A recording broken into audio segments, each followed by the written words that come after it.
Tapi waktu itu aku nggak tahu harus ngapain dan aku nggak tahu harus mulai dari mana. Karena kondisinya memang aku sangat sulit. Dan aku adalah seorang janda yang punya anak 3. Dan aku hidup dalam kemiskinan. Assalamualaikum warahmatullahi wabarakatuh. Berjumpa lagi di channel Wahijratu Jannah Official. Teman-teman, di video kali ini aku ingin sharing kepada kalian bagaimana cara mewujudkan impian kalian menjadi kenyataan dengan jalan hijrah. So, buat kamu yang penasaran, tonton video ini sampai selesai. Tapi sebelum lanjut ke videonya, jangan lupa untuk subscribe, like, komen, dan share sebanyak-banyaknya video ini agar channel ini berkembang dan agar aku selalu semangat untuk temenin hijrah kalian.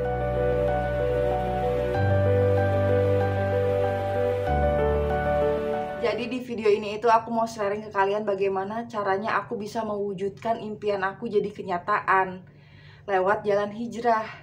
Memang terkesannya kata-kata hijrah itu sederhana ya teman-teman, tapi masih banyak yang belum tahu ternyata hijrah itu memiliki kekuatan yang powerful banget untuk kehidupan kita, untuk mengubah kehidupan kita jauh lebih baik dari sebelumnya. Yang pertama, kalian harus tahu dulu kehidupan impian kalian itu seperti apa. Kalau aku kemarin, aku tuh pengen banget segera lepas dari jeratan hutang riba. Aku juga pengen banget bekerja tuh dari mana aja, kapan aja, sambil aku bisa ngurus anak-anak. Dan bekerja santai seperti tidak bekerja, tapi aku tetap mendapatkan penghasilan dengan sangat mudah tanpa aku harus kerja keras banget. Aku tuh pengennya suatu hari nanti aku bisa tinggal di apartemen, terus aku bisa umroh sama anak-anak aku, dan aku bisa pindah tinggal di Jerman. Tapi waktu itu aku masih nggak tahu nih aku harus ngapain dan aku belum punya ide aku harus mulai dari mana. Karena memang kondisinya aku hanyalah seorang janda miskin dengan anak 3. Kalau kalian subscriber lama aku atau follower lama aku di TikTok dan di YouTube, kalian pasti tahu gimana aku dulu waktu masih di kondisi yang sangat sulit gitu ya. Kalian bisa cek sendiri di channel YouTube aku yang awal-awal. Ada beberapa video aku yang beneran dari awal banget, itu emang aku kondisinya dalam kondisi sangat sulit banget. Dan di TikTok juga aku pernah share video-video aku ketika aku tuh dalam kondisi yang bener-bener sangat sulit banget. Kalau pakai logikanya manusia, mustahil banget aku bisa menjadi orang sukses dan aku bisa mewujudkan segala impian aku jadi kenyataan. Tapi aku selalu memiliki keyakinan dan percaya 10.000% kepada Allah bahwa suatu hari nanti hidup aku akan berubah. Karena tidak ada yang mustahil bagi Allah. Gak tahu gimana caranya, pokoknya aku selalu yakin dan percaya sama Allah. Suatu hari nanti, dalam waktu dekat ini, segala impian aku akan jadi kenyataan. Dan pada saat itu langkah pertama yang aku ambil adalah, yang pertama, aku tulis semuanya di buku. Planning aku, apa yang ingin aku capai, apa yang ingin aku wujudkan menjadi kenyataan. Yang kedua, fokus dengan hijrahku. Pokoknya aku berusaha keras untuk selalu dekat sama Allah dan selalu terkoneksi sama Allah. Apapun caranya, semua ibadah aku lakuin. Pokoknya apapun pekerjaan yang ada di depan mata pada saat itu, ya udah aku kerjain aja, tapi semaksimal mungkin yang aku bisa gitu. Kayak aku jadi tukang ojek, aku jalanin jadi tukang ojek. Aku jualan es, aku jalanin jualan es. Aku ngewarung kecil-kecilan, aku kerjaan online. Pokoknya apapun pekerjaannya pada saat itu aku lakukan semaksimal mungkin yang aku bisa. Yang keempat, selalu berusaha konsisten dengan apapun. Semua yang aku lakuin itu aku konsistenin. Kayak ibadah, deketin diri kepada Allah, memperbaiki diri. Dengan hal pekerjaan, dengan hal apapun aku berusaha untuk konsisten. Yang kelima, selalu bersyukur apapun kondisinya. Selalu bersyukur, sesulit apapun kondisinya. Jangan pernah ngeluh, jangan pernah pesimis, jangan pernah putus asa. Berusaha terus untuk selalu bersyukur gitu dengan segala nikmat yang Allah telah berikan kepada kita, yang Allah sudah siapkan untuk kita. Sepahit apapun kondisinya, segetir apapun kondisinya, kalian harus selalu tetap bersyukur, tersenyum, mengucapkan alhamdulillah ya kan, karena kalian sedang diuji. Itu artinya tuh kalian lagi disayang gitu sama Allah. Jadi kalian harus praktekin bener-bener yang namanya itu bersyukur. Sekecil apapun yang telah Allah berikan kepada kita, itu kita harus bersyukur. Karena setiap kita bersyukur, pasti Allah akan selalu menambahkan nikmat. Nah, di sini nih banyak yang suka nanya, Kak, kalau kita fokus dengan hijrah kita, itu tuh hal-hal apa aja sih yang kita lakukan supaya kita tuh fokus dengan hijrah kita? Aku masih nggak ngerti deh. Jadi aku jelasin ya teman-teman, ketika kita fokus dengan hijrah kita, itu tuh kita banyak hal yang kita lakukan gitu loh, supaya kita selalu dekat sama Allah, supaya kita selalu terhubung dengan Allah. Contohnya, kita harus selalu on time, sholat 5 waktu, tepat waktu ya. Kalau perlu kalian tambahin tuh qobliyah dan ba'diyahnya. Terus sholat sunnah fajar, sholat subuh, zikir pagi petang, sholat duha, sholat tahajud, banyak istighfar, perbanyak sholawat, perbanyak sedekah, maksimalkan membaca Al-Quran. Terus kita juga benahin diri kita, kepribadian kita, hati kita yang masih suka kotor, yang masih suka busuk, yang masih suka fitnah, gibah, toksik, dan lain-lain. Itu kita bersihkan dulu. Kita berusaha untuk menjadi pribadi yang jauh lebih baik. Puasa Senin Kamis, puasa Nabi Daud, pergi ke kajian, menuntut ilmu syar'i, itu sangat penting. Berbakti sama orang tua. Dan yang terpenting adalah ganti pola pikir kita yang tadinya kita tuh kayak meragukan Allah gitu loh, yang masih kurang yakin sama Allah. Itu harus diganti keyakinan kita, pola pikir kita yang kayak gitu. Itu akan menghambat doa dan impian kita tuh terwujud. Jadi kalian harus yakin 1000%, bahkan mungkin 10.000% sama Allah gitu. Bener-bener tergantung sama Allah. Nah, untuk tulisan yang aku tulis di buku, contohnya seperti ini. Dan kalian tahu apa yang terjadi sama aku? Dalam waktu dekat, hutang-hutangku dilunasin sama Allah. Tanpa aku harus kerja keras, tanpa aku harus jual-jual barang, tanpa aku harus pinjam sana-sini, gali lobang, tutup lobang. No. Jadi ceritanya gini guys, aku kan punya utang 25 juta, itu sebenarnya utang riba. Aku pinjol itu karena terpaksa banget kan. Ya namanya usaha kan ada pas ketika lancar, ada pas ketika nggak lancar gitu ya.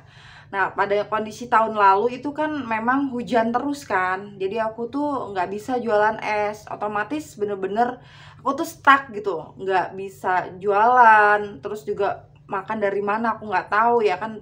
Sedangkan besoknya tuh aku harus bayar kontrakan gitu kan, 16 juta setahun gitu.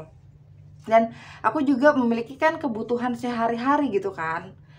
Apalagi punya anak 3, kebutuhan sehari-harinya luar biasa kan gitu. Ya udah, terpaksa nih aku pinjem ke pinjol ya kan. Di bulan pertama aku masih bisa tuh bayar cicilan ya kan. Di bulan kedua aku mulai nggak bisa. Karena apa? Karena memang stuck, nggak ada penghasilan sama sekali kan. Nah udah gitu aku gali lubang tutup lubang nih. Jadi aku buka pinjol yang lain, terus aku bayar ke pinjol yang aku sebelumnya ya kan. Terus jadinya pinjaman aku jadi double, jadi 2. Dan ketika aku total itu sekitar 25 juta lebih gitu kan. Ya udah, aku pasrah sama Allah, tapi gimana ya, aku terus berusaha gitu loh, semaksimalnya aku bisa. Semua pekerjaan apapun aku lakuin, gimana caranya supaya aku bisa bayar hutang. Karena aku tuh paling nggak suka gitu sebenarnya punya hutang, walaupun sekecil apapun aku nggak suka gitu kan. Ya udah, aku berusaha tuh. Dan aku juga pernah berusaha pinjam sana sini gitu ke teman-teman aku coba calling mereka satu-satu. Aku pinjam dong 20 juta aja, nanti aku cicil tuh 2 juta per bulan. Karena memang kalau di pinjaman aku tuh yang pertama tanggal 25 aku harus bayar 5 juta. Terus di tanggal 5 tuh aku harus bayar sekitar 4 juta lebih gitu kan. Sama aja 5 jutaan juga. Otomatis kan 10 juta dong gitu per bulannya. Tapi kalau misalkan aku pinjem ke teman aku kan nggak berbunga ya, aku mikirnya gitu. Jadi aku bisa tuh dalam waktu 10 bulan aku mikirnya aku bisa ngelunasin hutang-hutang aku kalau aku bisa punya cicilannya cuma 2 juta sebulan. Nah tapi qadarullah nih, Allah nggak kasih gitu. Ketika aku calling teman-teman aku, nggak ada satupun orang yang nolongin aku guys. Bener-bener nggak ada satupun orang yang nolongin aku. Di situ aku mulai kayak yang udah low, yang udah nggak tahu lagi harus gimana gitu kan. Aku udah berusaha keras dan aku tuh kayak yang mau makan aja guys, aku jual open nih. Saking aku butuh buat makan ya, aku pikir yaudah yang penting aku makan dulu nih sama anak-anak gitu kan. Jadi open itu aku jual nggak pakai harga, yang mau tuker sama beras gitu. Akhirnya ada, alhamdulillah ada aja gitu. Aku share di Facebook, ada aja yang mau tuker open sama beras 5 kilo gitu. Terus berasnya habis nih, aku tuker lagi termos es aku pakai beras lagi gitu kan. Pokoknya setiap barang yang aku punya itu aku jual tapi tuker beras, karena emang aku butuh buat makan sehari-hari gitu kan. Ya apa aja lah, yang penting ada nasi di rumah gitu. Terus kan aku cuman punya uang 500.000 ya kemarin tuh guys. Dari hasil aku kerja keras gitu ya, aku kumpulin. Makan mah dari mana aja gitu, maksudnya makan mah apa aja bisa dimakan, yang penting ada nasi. Tapi kalau hutang tuh aku berusaha keras untuk melunasi gitu kan. Nah aku tuh punya uang cuma 500.000 lagi guys, sekitar 500-an lah, tapi nggak nyampe 500. Terus ya udah deh, aku bingung nih. Kalau untuk nyicil utang kan otomatis nggak bisa dong, karena cicilan itu 5 juta sama 5 juta kan setiap bulannya. Dan itu kalau nggak salah dalam kurun waktu 5 bulan. Ya udah, akhirnya aku mikir kalau buat nyicil utang 500.000 mah nggak bisa ya kan, karena hutangnya tuh 5 juta. Akhirnya aku berpikir nih, gimana caranya 500.000 ini bisa ngelunasin semua hutang-hutang aku kan. Aku punya ide. Pas kebetulan aku jemput anak sekolah, ada bapak-bapak yang kelihatan bener-bener kayak belum makan berhari-hari gitu. Terus aku keluarin duit 500.000, duit 500.000 itu bener, aku keluarin duit 500.000 itu, tapi cuman aku kasih ke bapak-bapak itu 100.000 ya kan. Aku pikir 100.000 aja deh gitu ya. Terus aku bilang sama bapak itu, "Pak, minta tolong doain ya Pak," gitu. Terus ya udah kan, dia bilang makasih segala macam. Oke, udah. Selang 2 hari kemudian, kalau nggak salah, ya, nggak selang 2 hari deh, malamnya itu aku dapat transfer gitu dari temen aku lah. Dari temen aku, dia bilang ini hadiah buat kamu. Nggak tahu kenapa, pokoknya intinya dia cuma bilang ini hadiah buat kamu gitu. Terus aku tanya kenapa, pokoknya ini hadiah buat kamu gitu aja. Ya udah kan, aku terima aja ya, alhamdulillah. Itu aku mikirnya ya Allah, cepet banget Allah balesnya gitu. Aku tadi siang ngasih duit 100.000 ke bapak-bapak itu, dan malamnya Allah ganti 1 juta guys. Udah tuh ya, yang 400.000-nya kan masih ada tuh, masih aku simpen di dompet tuh ya. Aku mikir lagi, 1.400.000 duit aku nih. 1 jutanya pasti buat aku untuk makan kan. Sehari-hari aku bener-bener udah nggak ada beras, udah nggak ada minyak goreng, udah nggak ada segala macem lah. Nah harus juga bayar SPP anak-anak ya kan, SPP sekolah, terus harus bayar listrik. Otomatis yang uang 1 juta ini gimana caranya aku untuk nutupin kebutuhan aku semuanya gitu kan. Nah yang 400 tadi, aku kan masih bingung juga nih, 400.000 aku apain ini ya supaya bisa hutang aku nih lunas. Aku langsung ide, kenapa nggak aku kasih makan kucing aja ya gitu kan. Kalau aku sedekah ke kucing setiap hari gitu, aku mungkin aku minta doain kucing gitu loh supaya utang aku lunas. Ya udah tuh guys, aku beli makanan kucing waktu itu 20 kilo. Duit terakhir aku tuh 400.000 ya kan, 20 kilo aku beliin makanan kucing. Terus aku setiap hari itu aku keliling sama anak aku ngasih makan kucing guys. Terus aku bilang sama kucingnya, itu sambil kayak mau nangis guys, "Kucing tolong ya doain, bilangin sama Allah tolong lunasin hutang aku." Itu bener-bener aku yang kayak udah mau putus asa banget, karena aku nggak tahu lagi tuh harus gimana. Sedangkan kalian tahu nggak, aku tuh baru telat nyicil bayar utang ke pinjol itu sehari atau 2 hari gitu ya.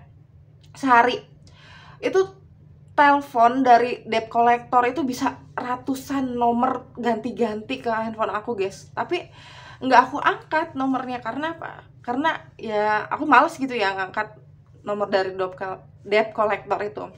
Jadi sehari itu bisa ratusan gitu guys, ratusan nomor ganti-ganti debt collector tuh nelfon ke aku. Mungkin dia mau nagih gitu kan, padahal baru telat 1 hari guys.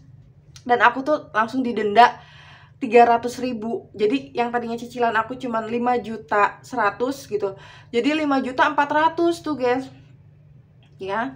Terus padahal kan itu belum 1 bulan ya, jadi dendanya itu kayak 5% gitu kan. Terus ya udah selama 14 hari itu ya, itu aku kan belum bisa bayar tuh kan. Memang bener-bener 500.000 dikasihin ke orang, yang 400-nya buat beli makan kucing kan 20 kilo. Ya udah aku telatenin selama 2 minggu itu. Aku nggak tahu sih sebenarnya bakalan sampai kapan, pokoknya sampai makanan kucing itu habis aja. Jadi selama 2 minggu itu ternyata kan makanan kucingnya belum habis ya. Udah aja aku kasih makan kucing terus aku selalu bilang sama kucingnya, kucing tolong dong, bilangin sama Allah tolong lunasin hutang aku. Tahu nggak guys, di hari ke-14 aku bener-bener nggak percaya, tiba-tiba ada orang yang transfer aku 25 juta untuk ngelunasin hutang aku. Padahal waktu 1 bulan yang lalu ya, sebelum aku jatuh tempo, aku tuh udah pernah telepon dia. Nggak telepon sih, aku chat sama dia, aku minta tolong, mohon bantuin aku untuk bayar hutang lunas pinjol aku gitu, nanti aku cicil. Aku tuh sampai bilang, aku tuh orangnya amanah gitu, aku bertanggung jawab, aku bakalan cicil, aku pinjem dong 20 juta aja atau 25 juta. Jadi biar cicilan aku tuh sebulannya 2.500.000 maksimal gitu ya, atau 2 juta gitu loh. Jadi kan nggak terlalu berat gitu kan, selama 10 bulan. Sampai 3 kali aku minta tolong dia, sama dia tuh kayak dicuekin aja gitu. Terus dia selalu nolak, dia bilang aku nggak bisa bayar hutang kamu gitu. Ya udah kan, akhirnya nomornya aku blok, saking aku udah kayak mau putus asa gitu kan. Aku blok nomornya, aku buang, aku nggak punya lagi. Ternyata dia ganti nomor guys. Dia ganti nomor, terus tiba-tiba dia ngechat aku, bilang assalamualaikum. Dia nanya berapa cicilan hutang aku, terus aku bilang nih sekitar 5 juta, 5 juta, 5 juta, 5 juta selama 5 bulan gitu. Jadi kalau aku minjem ke dia 25 juta, aku bisa nyicil ke dia selama 10 bulan 2,5 juta. Tiba-tiba dia langsung oke, aku transfer sekarang 25 juta, kamu harus janji nggak bakalan ngutang lagi gitu. Dia bilang ya udahlah. Dia begitu transfer langsung aku bayar semua utang lunas aku guys. Kayak gitu ceritanya, itu luar biasa, sedih banget, tapi itu nyata gitu loh, terjadi dalam hidup aku, hutang aku. Dan itu bener-bener kayak aku ngerasa ya Allah, ini keajaiban bener gitu loh dari Allah. Jadi doa-doa kucing tuh apa ya, diijabah gitu sama Allah. Kan aku memang nih, bukannya sombong ya, aku tuh berusaha untuk selalu sedekah subuh gitu loh. Nah aku sedekah subuh itu ke adik-adik aku, ke orang tua aku ya. Jadi aku ada celengan gitu 5 biji, terus setiap subuh aku masukin. Tapi aku mikir, nih mereka aja yang maksudnya aku sedekahin gitu ya, kayaknya kayak nggak pernah ngedoain aku gitu loh. Padahal aku tuh cuman butuh doa dari mereka. Makanya aku ganti, kenapa aku nggak ini aja ya, sedekah ke kucing aja. Soalnya kalau aku sedekah ke adik-adik aku, mereka nggak pernah ngedoain aku guys. Mungkin ngedoain dirinya sendiri aja mereka nggak pernah gitu kan, apalagi mau ngedoain aku. Tapi kalau kucing, ketika perutnya kenyang, aku kasih makan, terus dia merasa senang ya, merasa bersyukur, mungkin dia akan oke, aku akan doain kamu, aku akan minta sama Allah kalau kamu hutang kamu lunas gitu ya. Alhamdulillah, dan akhirnya terjadi. Dan teman-teman, setelah aku bayar lunas hutang aku bisa nabung sedikit-sedikit, dan akhirnya sekarang aku bisa tinggal di apartemen sesuai dengan keinginan aku dan doa aku. Allah wujudkan sesuai sama tadi ya, yang pertama aku bilangin. Yang pertama kan aku pengen tuh hutang aku lunas ya kan. Yang kedua aku pengen tinggal di apartemen ya kan. Ya udah Allah jawab tuh, hutang aku lunas 25 juta. Terus sekarang aku udah tinggal di apartemen, dan aku sekarang mulai nabung untuk OTW, wujudin mimpi aku untuk umroh sama anak-anak. Doain ya teman-teman. pas hutang-hutangku sudah lunas guys, kan kemarin aku bayar utang itu tanggal 5 Juni ya, masih di bulan ini. Dan sekarang itu kan tanggal 20 Juni kan. Nah sedangkan aku sekarang udah di apartemen nih. Jadi kemarin itu waktu pas aku selesai bayar hutangku di tanggal 5 Juni, itu aku langsung grecep guys, cari di Google, cari informasi gimana caranya aku bisa tinggal di apartemen. Aku kan nggak tahu ya, karena aku kan ya orang miskin gitu kan, pengen tinggal di apartemen. Terus aku cari tahu biayanya apa aja, harus bayar apa aja, gimana caranya supaya aku bisa sewa di apartemen. Terus pokoknya semualah tentang apartemen tuh aku cari info di Google gitu. Saking aku tuh pengen banget tinggal di sini. Aku cari lokasinya yang dekat dengan tempat tinggal aku, karena aku kan masih ngontrak di tempat tinggal lama aku itu kan masih 1 tahun ke depan gitu kan, bayarnya setahun. Terus jadi udah deh, semua informasi yang aku dapetin itu aku catat di buku, aku tulis gitu ya, semuanya, biayanya, lokasinya, segala macam aku tulis di buku. Terus ya udah aku lanjut ikhtiar gitu, semaksimal mungkin aku bisa nabung, plus aku fokus lagi dengan hijrah aku gitu. Ya tetap kan berusaha untuk selalu istiqomah hijrah di jalan Allah, walaupun ujiannya tuh bertubi-tubi dan luar biasa gitu kan. Ya udah aku fokus lagi dengan hijrah aku minta pertolongan dari Allah, gimana caranya nih Allah supaya aku bisa tinggal di apartemen walaupun beberapa hari gitu ya. Karena kan, dan aku berharap bisa berkelanjutan. Tapi ya aku coba dulu aja beberapa hari di sini. Mudah-mudahan ada rezeki dari Allah yang luar biasa untuk aku, jadi aku bisa lanjut tinggal di sini. Sementara ini aku terus aja fokus dengan hijrah aku minta pertolongan Allah, dan aku berusaha ikhtiar semaksimal mungkin yang aku bisa, sambil aku terus ngikutin petunjuk dari Allah. Aku harus ngapain, aku harus gimana, aku harus ngambil keputusan apa, aku ikutin semua petunjuk dari Allah. Pesan aku buat kalian guys, apapun kondisinya, sesulit apapun kondisi kalian saat ini ya, kapanpun dan dimanapun, kalian harus selalu berusaha untuk selalu istiqomah hijrah di jalan Allah. Karena kita butuh Allah guys, bener-bener kita butuh Allah, kita butuh pertolongannya Allah. Yakin guys, cuma dengan jalan hijrah kita pasti bisa sukses. Kita pasti bisa melewati segala ujian yang Allah berikan sama kita. Karena apa? Karena kuncinya ada di Allah gitu loh guys. Kan Allah yang memberikan ujian kepada kita, Allah yang memberikan kita kehidupan ini gitu loh. Sesulit apapun kondisinya guys, selalu berusaha untuk tetap istiqomah di jalan Allah. Karena Allah kuncinya satu-satunya. Cuman Allah yang bisa nolong kita. Kita minta bantuan orang lain, ya Allah guys, itu aku udah banget ngerasain yang namanya penolakan ya. Aku berkali-kali ya Allah sampai sedih. Pokoknya aku kalau ngomongin itu pasti nangis, karena bener-bener aku praktek yang ketika aku udah gak tahu lagi harus gimana, aku coba tuh minta bantuan dari manusia ya kan. Aku minta tolong sama beberapa teman aku, dan itu bener-bener ditolak guys, kayak keset gitu loh. Jadi ketika Allah memberikan keajaiban tuh ya Allah luar biasa, aku kayak yang Allahu Akbar gitu loh, nggak tahu. Pokoknya bener-bener luar biasa, nggak bisa kita pikir pakai logika kita gitu, logika manusia gitu ya. Bener-bener ini tuh di luar akal nalar manusia. Bener-bener Allah luar biasa guys. Kalau kalian mau berubah, kalau kalian hidupnya mau berubah, mau jauh lebih baik dari sebelumnya, banyak-banyak bersyukur, dan jangan pernah kalian jauh dari Allah. Jangan pernah. Pertolongan Allah itu pasti datang. Pertolongan Allah itu nyata guys. Bener-bener pertolongan itu datang dan nyata. Keajaiban akan datang ke dalam hidup kalian ketika kalian itu dalam kondisi tenang, gak stres, gak depresi gitu ya, gak ruwet.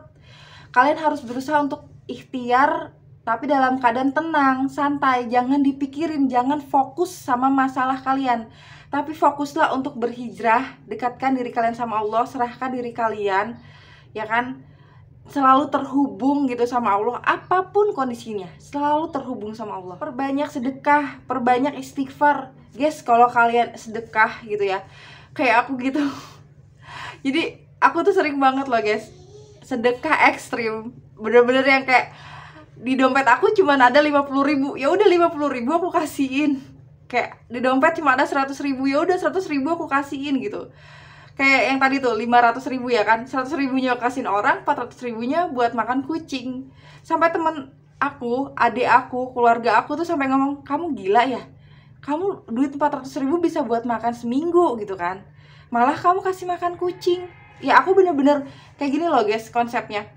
Aku pengen hutang aku lunas, kehidupan aku berubah gitu kan. Kan 400.000 nggak bisa ngelunasin hutang aku, nggak bisa bikin hidup aku berubah. Tapi gimana caranya dengan keajaiban? Makanya aku sesuatu yang nggak bisa dipikirkan dengan logika manusia, kayak nggak waras gitu, ya udah aku lakuin aja. Emang itu bener-bener nyata dan ajaib banget. Adik aku guys selalu bilang, lu gila ya, ngapain lu capek-capek beli makan kucing, ngasih makan kucing setiap hari, buang-buang bensin, buang-buang tenaga gitu, buang-buang energi aja. Mendingan duit 400.000 buat lu makan sama anak lu, bisa tuh dibuat makan selama 4 hari. Tapi aku pikirannya nggak kayak gitu guys, karena aku mikir aku butuh suatu keajaiban.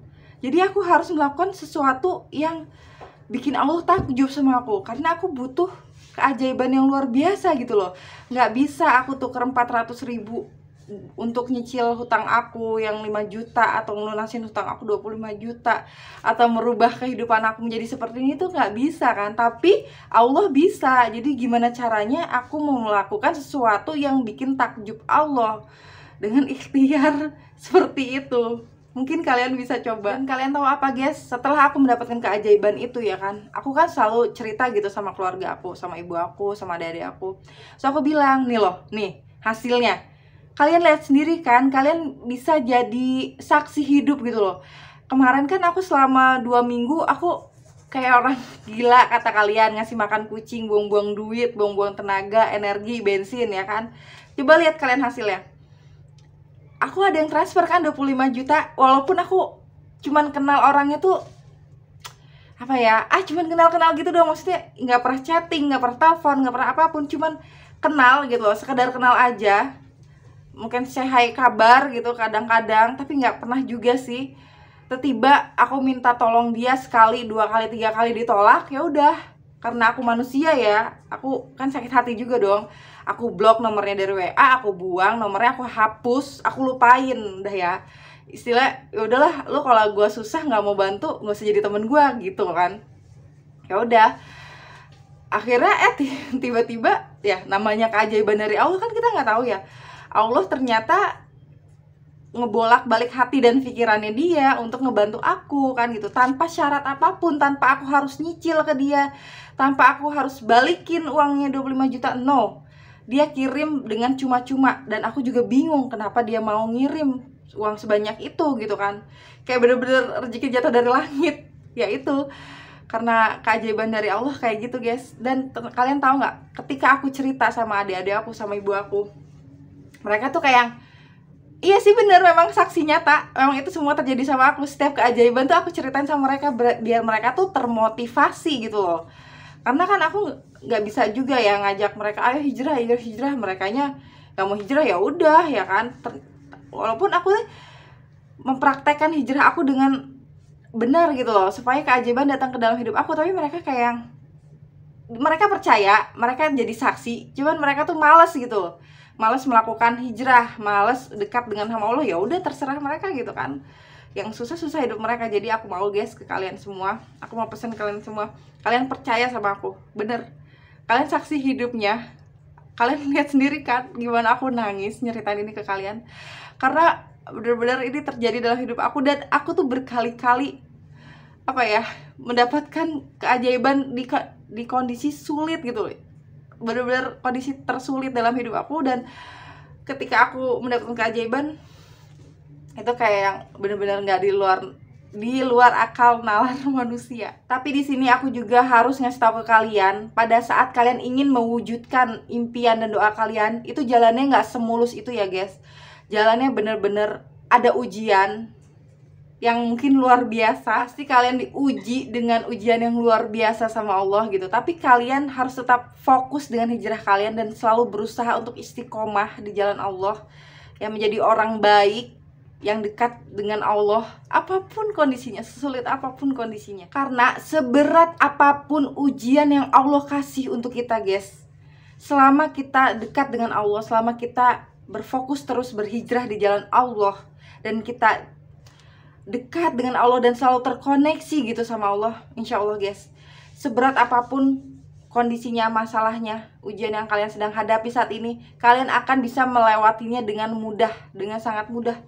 Allah akan membukakan jalan-jalan keluar untuk kalian, kesempatan-kesempatan yang mungkin kalian tuh nggak pernah nyangka-nyangka gitu guys. Oke, sampai di sini dulu videonya. Semoga sharing aku ini bermanfaat untuk kalian. Barakallahu fikum. Assalamualaikum warahmatullahi wabarakatuh. Sampai jumpa di video berikutnya.